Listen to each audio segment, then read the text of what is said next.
दीपक देता है रोशनी फैलाने की प्रेरणा, फलदायी वृक्ष देता है देने की प्रेरणा, मधुबन देता है महकते रहने की प्रेरणा, महान व्यक्ति देते हैं जीवन जीने की प्रेरणा। आओ प्रेरणा से दें हम सभी को प्रेरणा।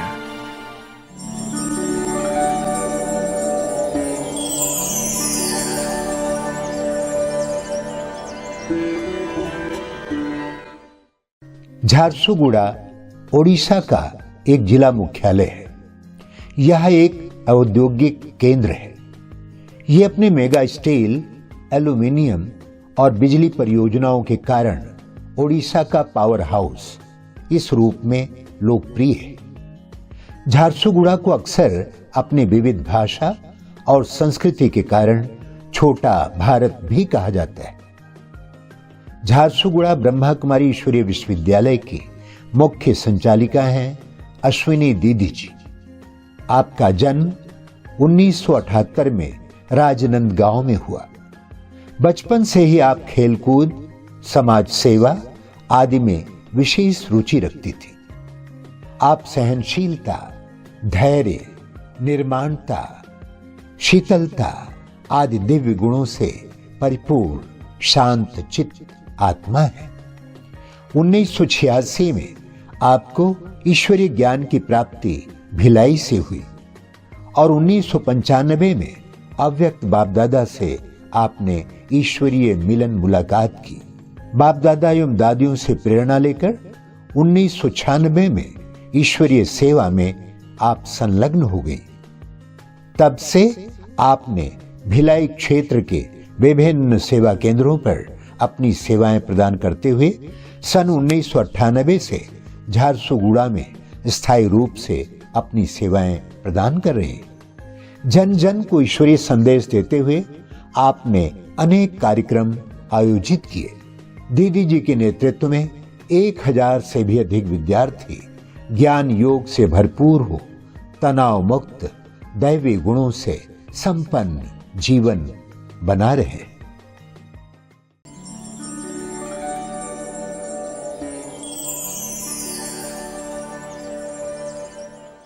जो मेरा जन्म है संपन्न परिवार में हुआ और बहुत बड़ा परिवार था, तो एकदम भरा भरा परिवार था। लेकिन जब मैं 1 साल या 2 साल की रही होंगी तब मेरे पापा का स्टील प्लांट में सर्विस हुआ।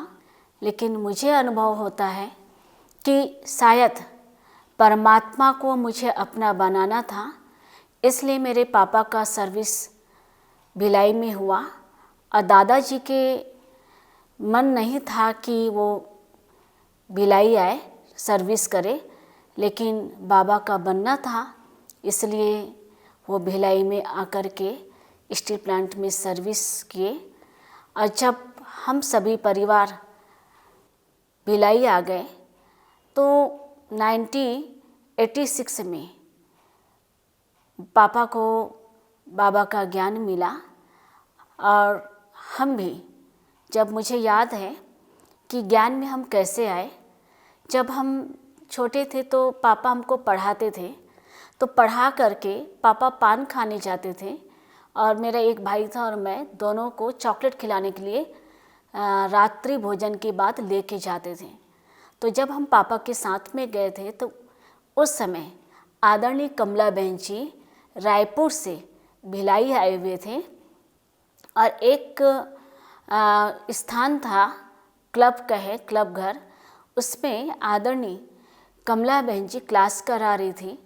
जब हम वहाँ पे किसी ने कहा प्रवचन होता है, जब हम गए तो जो आदरणीय कमला बहन जी को मैं देखी तो मुझे बहुत अच्छा लगा और आज भी मुझे उनका एग्जाम्पल याद है। बहन जी ने कहा कि देखो कि परमात्मा आए हैं कांटों को फूल बनाने के लिए, हम सबको फूल बनना है। ये बातें मेरे मन में लग गई और मुझे बहुत अच्छा लगने लगा। फिर पेरेंट्स कोर्स करने के लिए जाने लगे और हम तो कोर्स किए नहीं, लेकिन घर में भक्ति का वातावरण नहीं था।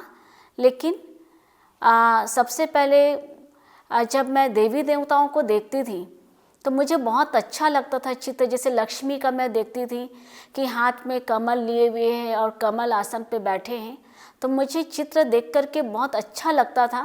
लेकिन ये पता नहीं था कि इसको बनाने वाला परमात्मा है। लेकिन जब मम्मी पापा कोर्स करने गए और जब आकर के ज्ञान सुनाने लगे, तो हम मम्मी पापा के साथ जब जाने लगे, तो मुझे ऐसा अनुभव हुआ कि परमात्मा एक निराकार है। ये देवी देवताओं को बनाने वाला एक निराकार है। और लगा कि जैसे हम मंदिर जाते थे तो मुझे ऐसा लगता था कि हमको ऐसा बनना है, परमात्मा एक है, इतना तो निश्चय था। फिर हम जब छोटे थे तो फिर कुछ समय बाद में जैसे अपनी उषा दीदी जब आती थी, जो उज्जैन में रहती है, तो वो हमारे परिवार की पालना इतना अच्छा करती थी कि मेरे पापा जब सेंटर जाते तो वहाँ का सेंटर बन रहा था भिलाई का, तो पापा वहाँ ही सेवा देते थे, ड्यूटी और वहीं सेवा देते, रात में भी वहाँ सेवा देते। तो हम जब जाते थे हम खेलते रहते थे। तो मुरली मुझे उतना समझ में नहीं आता था। मुझे जब मुरली सुनती थी तो जब बाबा कहते थे विनाश हो जाएगा, तो मुझे बहुत डर लगता था कि अरे हम इतने छोटे हैं और विनाश हो जाएगा, फिर तो हम दुनिया देखें नहीं। मुझे बहुत डर लगता था मुरली सुनते समय। लेकिन मुझे योग करना बहुत पसंद था कि घर में भी एक पापा ने एक रूटीन बनाया था कि सबको सुबह अमृत वेला उठना है। तो मम्मी पापा उठते थे तो हम भी अमृत वेला उठते थे और योग करते थे। बहुत अच्छी अनुभूति होती थी। लेकिन जब सेंटर जाते थे तो मुझे याद है कि हम योग में बैठते थे, योग बहुत अच्छा लगता था। लेकिन जब मुरली शुरू होता था तो हम खेलने आ जाते थे, क्योंकि मुझे मुरली में विनाश बहुत डर लगता था। लेकिन ऐसा रहा कि पापा मुरली सुने तो क्या करते थे, डायरी में जो लिख के लेकर आते थे, तो पापा कहते थे नहीं तुम सुनाओ मुरली। लेकिन मन नहीं होता था तो भी हम मुरली सुनाते थे, लेकिन कुछ बातें हमको समझ में आती थी। तो धीरे धीरे हम जो उषा दीदी के ट्रांसफ़र होने के बाद में आदरणीय आशा दीदी आई और उन्होंने बच्चों का क्लास रखा। तो संडे के दिन हम क्लास में जाते थे, बच्चों की क्लास में। तो बच्चों की क्लास में दीदी जी बहुत सरल तरीके से हमको समझाते थे और पूरा धारणाओं का बताते थे और चार्ट लिखवाते थे। 12वीं क्लास में पढ़ रही थी तब मुझे बहुत खींच हुआ।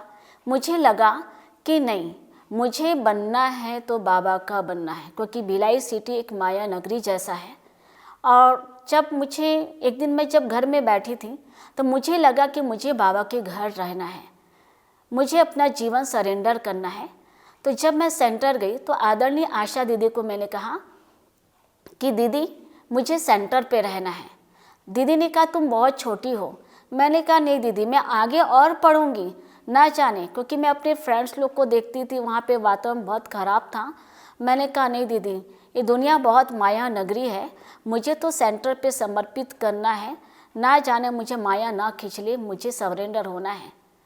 तो दीदी देखती रही। और आदरणीय भाई जी ओम प्रकाश भाई जी है, हमारे जोनल हेड थे, उन्होंने भी बचपन से हमारी बहुत पालना की। जब मैं छोटी थी तो भाई जी से मिलने जाती थी, जैसे परिवार सहित भाई जी मिलते थे। तो मुझे याद है भाई जी बहुत गंभीर भी थे लेकिन रमणीक भी थे, तो बच्चों को बहुत प्यार करते थे। तो मुझे कहा अच्छा कि तुम्हारा नाम बताओ। तो मैंने बहुत छोटी थी, जब मैं 4th क्लास में थी तब, और कहा कि भाई आप आत्मा कहाँ है। तो उस समय मैं तो एकदम मूझ गई कि मैं बता नहीं सकी आत्मा कहाँ है। मैंने कहा हृदय में है।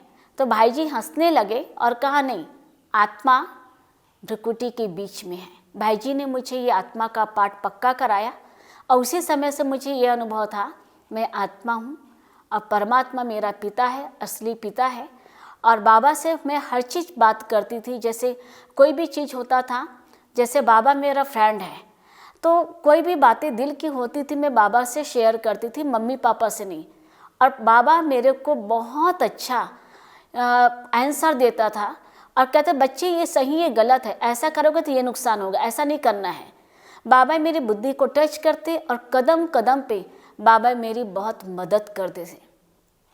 तो जब मैं आशा दीदी से मिलने गई कि मुझे सेंटर पर रहना है, तो उन्होंने कहा ठीक है, मैं भाई जी से पूछ के बताऊंगी। तो आदरणीय भाई जी के पास मैं मिलने गई तो भाई जी ने कहा तुम छोटे हो, अभी बहुत छोटी हो, आप आगे पढ़ाई करो, उसके बाद सेंटर पे रहना है। मैंने कहा नहीं भाई जी, मैंने को घर नहीं जाना, मुझे रहना ही है। तो आदरणीय आशा दीदी जी को पता था कि इसको कुछ नहीं आता है, तो भिलाई में म्यूजियम है, तो मुझे म्यूजियम की सेवा दी गई कि आप म्यूजियम समझाना। मैंने कहा ठीक है दीदी, म्यूजियम समझाना है। फिर बाहर की सेवाएं ही, जैसे कोई आया तो कोर्स देना, तो मुझे याद है कोर्स देना मैंने कैसे शुरू किया। कोर्स देना था तो पहले तो मैं मुरली क्लास सीखी, क्योंकि हिंदी तो आता था तो मैं पढ़ देती थी। एक दिन अचानक, क्योंकि भिलाई का क्लास माना बड़ा क्लास होता है ना, 250-300 का क्लासेस होती है। तो एक दिन आशा दीदी मुरली सुनाने जा रही थी, अचानक कोई वीआईपी आ गया, तो मुझे कहा अश्विनी इधर आओ, जाओ तो मुरली सुनाना। तो मुझे लगा बाबा यहाँ, तो मैं एकदम छोटी थी, तो उस समय से बड़े बड़े भाई बहनें यहाँ बैठते हैं, मैं यहाँ तक कि मेरे पेरेंट्स बैठते, मैं कैसे मुरली सुनाऊंगी। फिर मुझे दीदी का बातें याद आई कि मैं मुरली सुना रही हूँ, ये नहीं, बाबा सुना रहे हैं, आप बाबा को याद करो और बुलाओ तो बाबा मुरली सुनाएंगे। तो जब मैं बाबा की याद में बैठी और बाबा को आह्वान की और मुरली सुनाना शुरू किया, तो मुझे पता ही नहीं चला। बाद में सबने कहा अरे आपने तो बहुत अच्छा सुनाया। तब मेरे अंदर हिम्मत आई, उमंग, गुस्सा आया और मुरली सुनाना शुरू किया। 1998 में मैं झारसुगड़ा आई नवंबर में। एक चीज़ मैं बता दूं कि मुझे लौकिक घर में रहते पता नहीं, जो चीज़ मुझे पसंद नहीं था बाबा ने वही चीज़ मेरे से करवाया। तो नवंबर 98 में मैं झारसुगड़ा आई और यहाँ की सेवा शुरुआत हुआ। तो मुझे 2 दिन के लिए, आदरणीय आशा दीदी है, मुझे 2 दिन के लिए उड़ीसा भेजा था कि जाओ तुम उड़ीसा नहीं देखे हो, तुम उड़ीसा घूम के आना। तो मैंने कहा ठीक है दीदी। जब मैं आई तो 2 दिन पूरा हुआ, तो मैंने कहा दीदी 2 दिन तो पूरा हो गया है, अब मुझे जाना है। कहा दीदी ने कहा नहीं अभी और रुको। तो कहा ठीक है। जैसे रहना शुरू किया तो मैंने देखा कि अरे वो तो झारसुगड़ा तब एकदम गांव जैसे था और मेरे को भाषा भी नहीं आती थी, भाषा भी नहीं जानती थी। तो अपने आदरणीय भाई जी जब यहाँ आए तो यहाँ पे मैंने देखा कि किराया का मकान था और 2-4 स्टूडेंट थे और गांव में करीब होंगे है ना 25-30 स्टूडेंट। तो मैंने कहा यहाँ तो कोई सेवा भी नहीं है, सुबह 2-4 आ गए, दिन भर कोई नहीं आता, शाम को कोई नहीं आता है। तो जब भाई जी आए तो उन्होंने कहा कि अश्विनी आपको यहाँ रहना है। तो मैंने कहा नहीं भाई जी मैं यहाँ नहीं रहूँगी। तो कहा क्यों? कहा नहीं ये तो गांव है, यहाँ तो कुछ भी नहीं है, भाई बहन भी नहीं है। तो आदरणीय भाई जी ने कहा कि देखो तुम बहुत अच्छे घर से हो, लेकिन पत्थर से पानी निकालना ये बहुत बड़ी सेवा है। केवल पके पकाए में रहना वो सेवा नहीं है, पत्थर से पानी निकालना ये बड़ी सेवा है। तो आदरणीय आशा दीदी ने कहा देखो बड़ों को ना नहीं करती, हाँ करते हैं। तो मैंने कहा ठीक है जी भाई जी। और झारसुगड़ा के कुछ माताओं ने कहा कि दीदी सबका ट्रांसफ़र होते आया है और ये सेंटर एकदम नीचे गिरता आया है, आप केवल हाँ कर दो। मैंने कहा जी भाई जी मैं रहूँगी। मुझे याद है कि मैंने कभी भी उसना चावल मैंने कभी देखा भी नहीं था, लेकिन वही चावल यहाँ पे मिला तो मैंने कहा बाबा अब जो खिलाऊं। और सब्जी खरीदने के लिए भी, किराए के लिए भी पैसा नहीं होते थे, लेकिन अंतिम तक मैंने कहा बाबा आपको किराया देना है।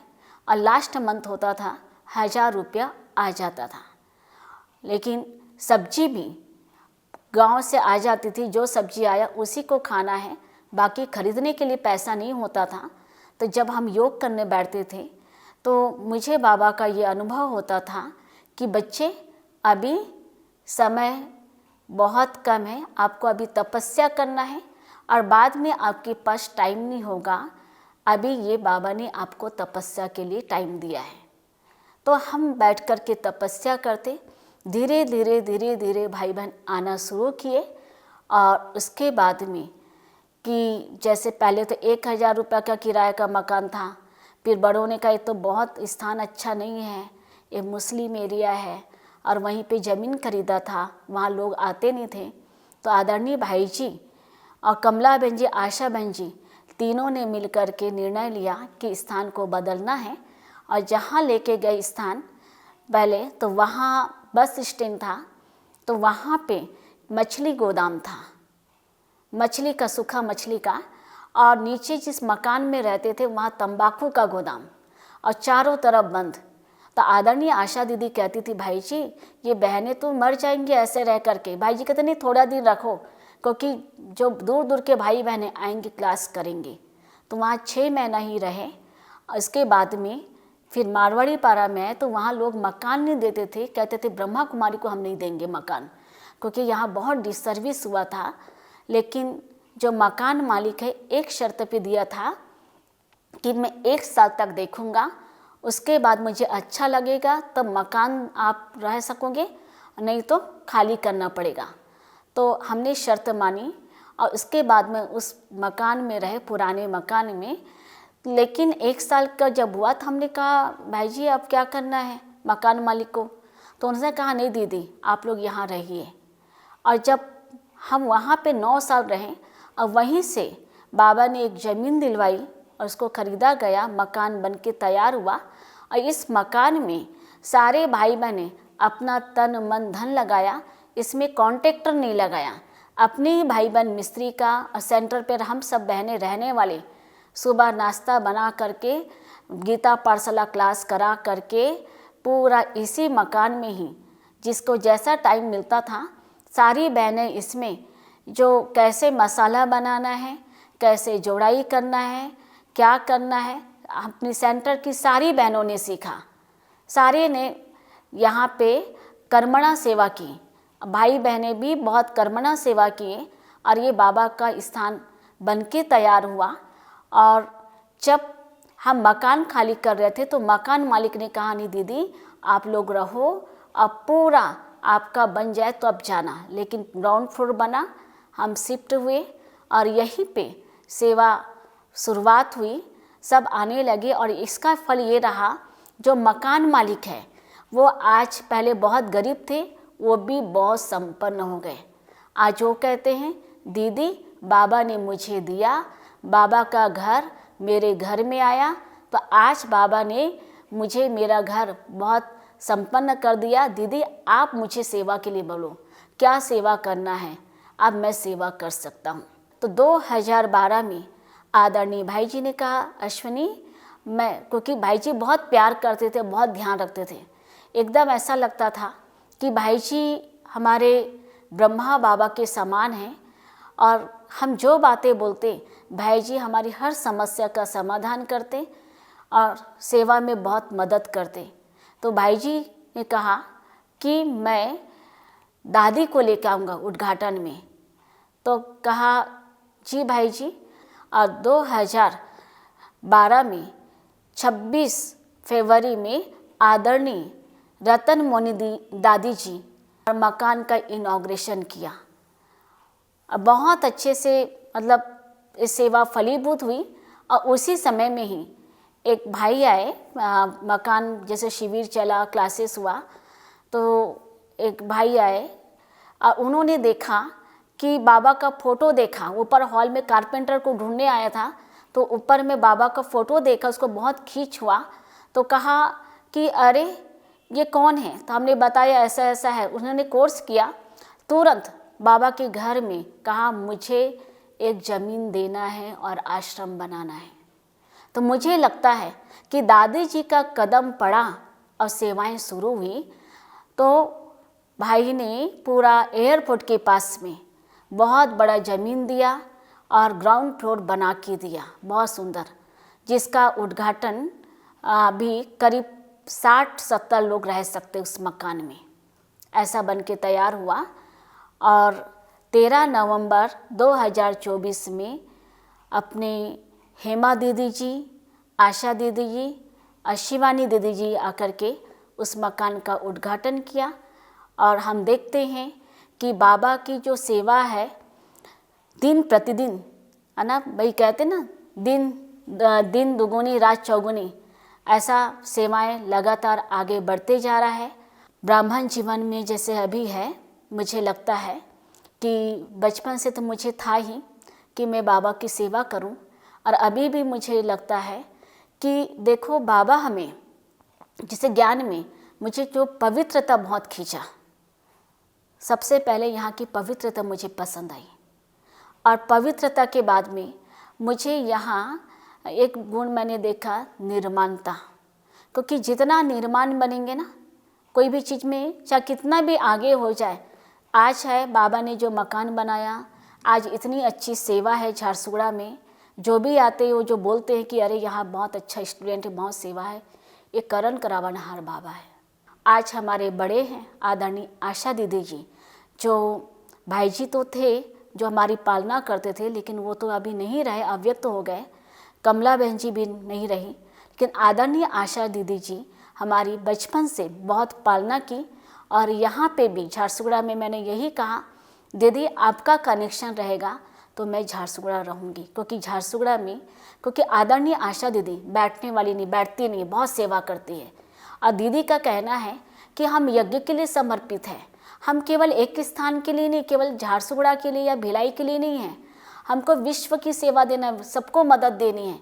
ये दीदी जी से हमने सीखा कि मुझे किसी से लेना नहीं है, मुझे देना है। ये दीदी जी से मैंने गुण सीखा। तो आदरणीय आशा दीदी से मैंने सीखा कि बड़ों की कहना मानना है और दुआएं लेना है, क्योंकि दुआएं आगे बढ़ाती हैं। तो बड़े जो चीज़ बोलते हैं, मैं कभी नहीं बोलती कि दीदी रात है तो रात में क्या करूं।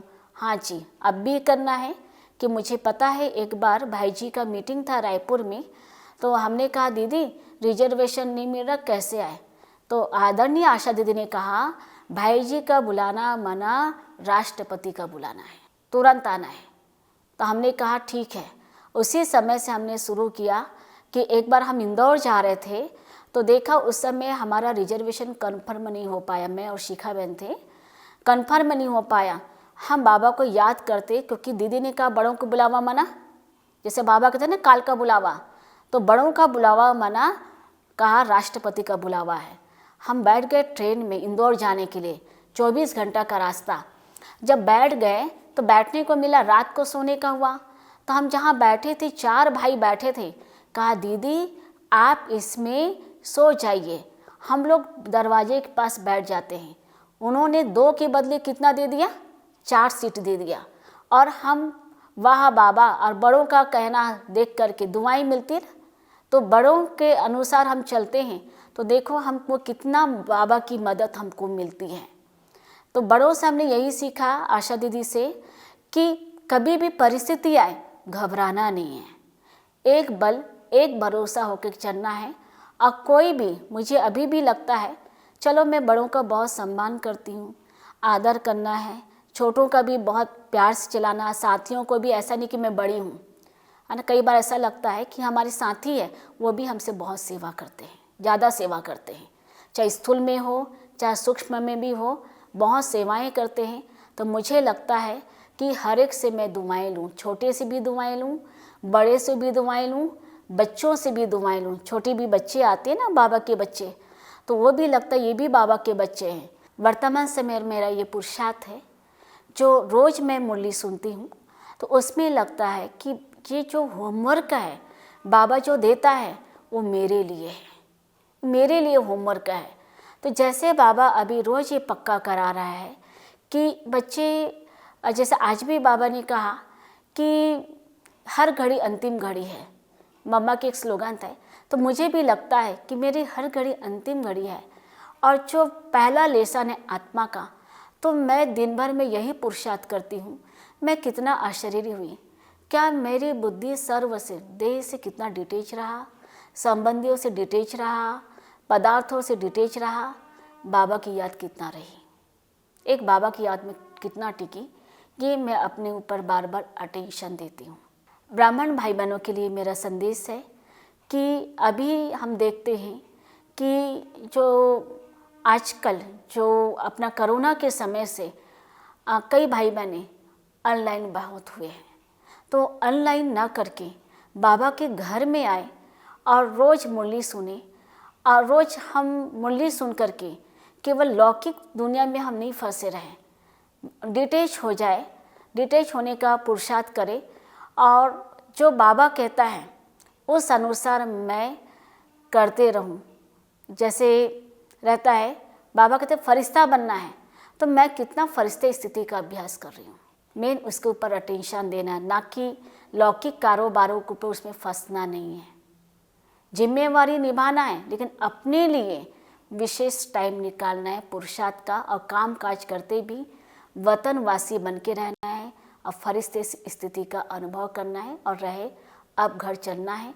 और ब्राह्मण बच्चों के लिए भी मेरा एक ही है कि अनेकता में ना आए। आजकल भिन्नता बहुत बढ़ती जा रही है, तो हम सब एकमत होके रहे और एकता में रहें।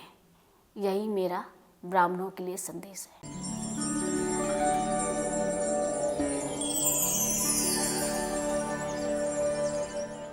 दीदी की विशेषता बताने जाऊं तो सबसे पहले बाबा की जैसे भगवान की 1000 भुजाएं कहा जाता है, उनकी एक भुजा हमारी अश्विनी दीदी है, जिनसे हमें शक्ति मिलती है और मैं इसको पूरा धारण करने की कोशिश करती हूँ। अगर मैं ज्ञान के रूप में जाऊँ तो बहुत ज्ञानी है हमारी अश्विनी दीदी, और ज्ञान से हमें बहुत शक्ति बल सब भरती है। अगर मैं योग में जाऊँ तो बहुत योगिनी है, जिससे कि उनकी हमें निरंकारी की रूप हमें दिखती है। मेरी को दीदी की विशेषता ये लगती है कि ये व्यक्तिगत रूप से बहुत ही सबके साथ संपर्क संबंध में आते हैं और एक दूसरे की बात जो है समझ करके हम लोग की वो पालना करते हैं। इनसे बस ये मैं सीखी हूँ, हम लोग को लाइफ में कैसे सक्सेस पाना है और कैसे सपोर्ट के रहना है और एक सिस्टम के हिसाब से हमको रहना है।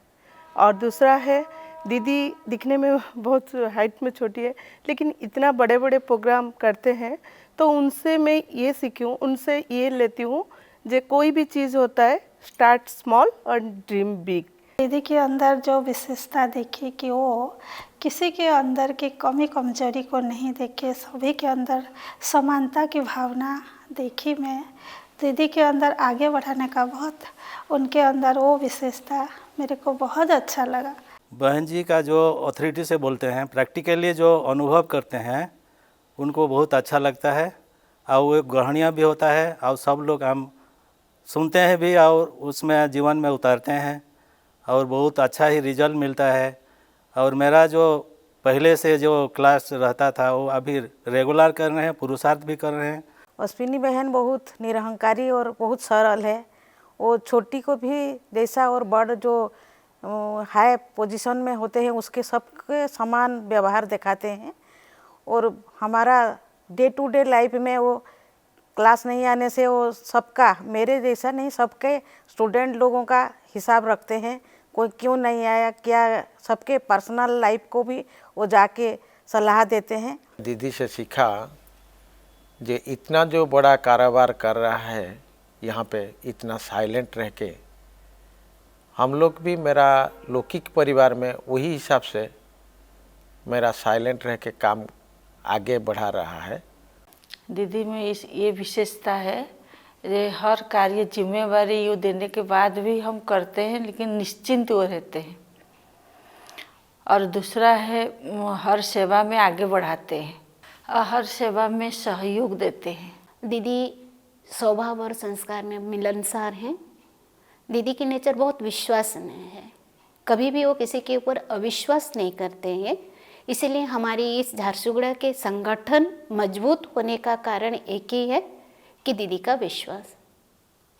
हम सारी बहनें, खाली हम यहाँ झारसुगुड़ा के नहीं हैं, पूरी झारसुगुड़ा की हम लोग जो 22 बहनें हैं, और इस 22 बहनों की यूनिटी का आधार है एक दूसरे का विश्वास। अश्विनी दीदी बहुत ही सरल है, बहुत ही निष्कपट है, बहुत निरहंकारी है। वो इतना जल्दी अपना बना लेते हैं सबको। और एक बात है, जैसे कहावत है, राजो द्वारे स्मशान जो जत इष्टंति स बांधव। ऐसे मेरे पापा का जब देहांत हो गया था, मैं तुरंत दीदी को फ़ोन की तो दीदी ने बहुत सारे जुगाड़ बना लिए थे हमारे लिए, ऐसे कि वो स्मशान घाट तक भी मेरे साथ गए हैं। दीदी के अंदर मैं ये गुण देखी हूँ, कितना भी बड़ा परिस्थिति आए, कितना भी बड़ा कार्य आए, लेकिन बहुत गंभीरता से, धैर्यता की शक्ति से वो आगे बढ़ाए। और छोटी हो चाहे बड़ी हो, सबको वो आगे बढ़ाने की कला दीदी के अंदर कूट कूट कर भरा है। और दीदी के अंदर सहन शक्ति के गुण भी बहुत है जो हमने देखे हैं।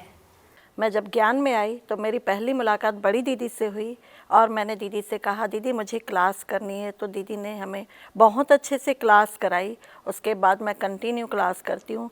कभी जैसे क्लास में नहीं आती हूँ तो बड़ी दीदी का कॉल आता है। बड़ी दीदी हमेशा हर बच्चे का ख्याल रखती है। उनकी विशेषता है हर एक चीज़ को बड़ी सावधानी से हमको, मतलब जैसे अपने उंगली में पालना करते हुए आए हैं। उम्र में ज़्यादा बड़ा नहीं होते हुए भी वो जैसे माँ समान हमको पालना देते रहे और देते भी रहते हैं। कभी हमारा भूले भी होता है तो डांट तो नहीं है, लेकिन वो स्नेह प्यार ही रहता है उनका, जिससे हमको सबक भी मिलता है कि आगे चल के हम ऐसे भूले ना करें। और सदा वो हमारा स्व उन्नति में भी पूरे ध्यान दिए हैं। दीदी के अंदर में ये विशेषता देखा कि दीदी सदा दूसरों को आगे रखा, ताकि चाहे छोटे या बड़े कुछ सीखे हुए हो या नहीं, फिर भी उनके अंदर में सदा यही प्रेरणा रहा कि छोटे भी सदा आगे बढ़े।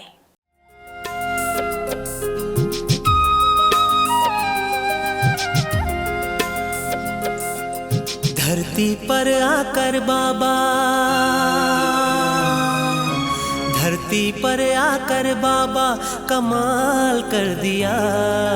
धरती पर आकर बाबा कमाल कर दिया।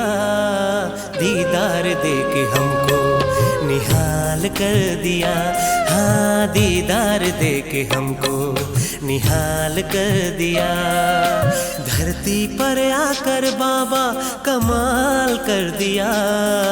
धरती पर आकर बाबा कमाल कर दिया।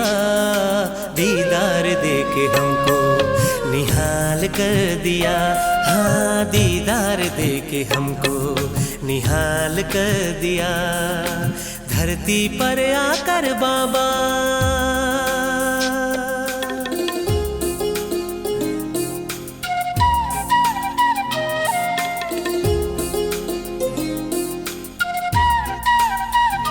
सागमदनी नी नी नी नी नी नी नी नी नी नी नी दा दा दा मा गा रे रे सा गमदनी सा रे रे रे रे रे रे रे गमदनी धनी दा सा सा सा सा सा सा सा नी नी नी धा धा धा मा मा मा धनी सा। सर्व खजाने दे के बदले अवगुण लेके, ज्ञान योग सिखा के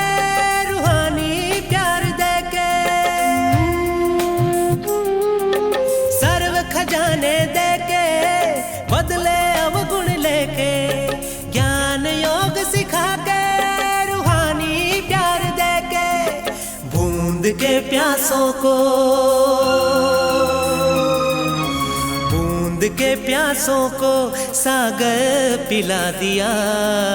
बूंद के प्यासों को सागर पिला दिया। दीदार दे के हमको निहाल कर दिया। हाँ, दीदार दे के हमको निहाल कर दिया। धरती पर आकर बाबा।